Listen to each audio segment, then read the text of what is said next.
மேச ராசிக்காரர்களுக்கு எந்த மாதிரி பலன்கள் ஏற்படும்னா, இவங்களுக்கு வந்து வருமானம் இது எல்லாமே பார்த்தீங்கன்னா, குடும்பஸ்தானம் இது எல்லாமே கொஞ்சம் நல்லா இருக்கும்.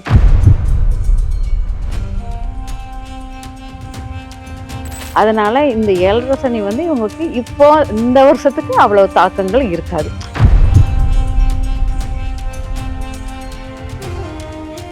இதுல எளிய பரிகாரம் வந்து இவங்களுக்கு வந்து கண்டிப்பாக இவங்க வந்து காளி வழிபாடு எடுக்கிறது ரொம்ப பெஸ்டா இருக்கும். ரிஷப ராசிக்காரர்களுக்கு வந்து எப்படி இருக்கும்னா, நிறைய விஷயங்கள் வந்து இரட்டைத்தன்மையாக தோன்றதாக இருக்கும்.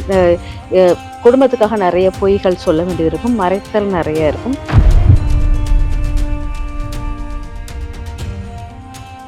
இது மட்டும் இல்லாம இவங்க ஒவ்வொரு வார்த்தைகள் சொல்வதிலும் கவனமாக இருக்கணும் அப்படிங்கிறத எடுத்துக்கலாம். எளிதில் சாபம் கொடுக்கிற தன்மையாக உருவாவாங்க.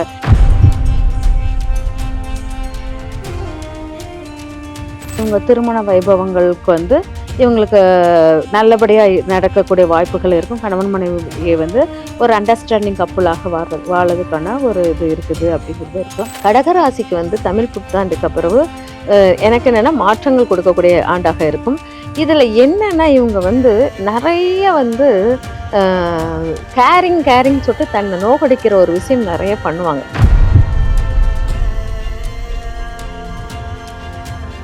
தன் அன்பை யாரும் புரிஞ்சுக்கலங்கிறது ரொம்ப எஃபெக்ட் ஆகும். கணவன் மனைவியுடைய கொஞ்சம் கவனமாக இருக்கும். கணவன் மனைவிக்குள்ள அடிக்கடி கருத்து வேறுபாடுகளை உருவாக்கக்கூடிய தன்மைகள் உருவாகும்.